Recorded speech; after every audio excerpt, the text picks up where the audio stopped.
યુએસએમાં મારા જેવા કેટલા લોકો છે જે આ વાત સાથે રિલેટ કરે છે. ઇન્ડિયામાં નર્સિંગ કર્યું હોય, ફાર્મસી હોય કે કોઈ સારી પ્રોફેશનલ ડિગ્રી અને કરિયર પણ યુએસએ આવ્યા પછી kids, school, pickup, drop off activity વચ્ચે પોતાનું કરિયર પોઝ કરી દીધું હોય.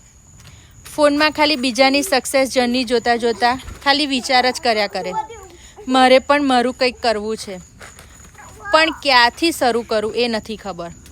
હસબન્ડને ફાઇનાન્શિયલી સપોર્ટ કરવાની પણ બહુ ઈચ્છા છે, પોતાની આઈડેન્ટિટી ક્રિએટ કરવાની પણ બહુ ઈચ્છા છે, પણ ડર લાગે છે કે કંઈક મારી જોડે સ્કેમ તો નહીં થઈ જાય અને હું કંઈક કરીશ તો લોકો શું વાતો કરશે અને મારાથી ખરેખર થશે.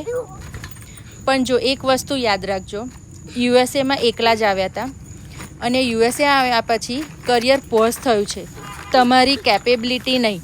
બીજાની જર્ની જોતાં જોતાં રિગ્રેટ કરવાના બદલે કદાચ હવે તમારી ઓન જર્ની શરૂ કરવાનો પણ સમય હોય.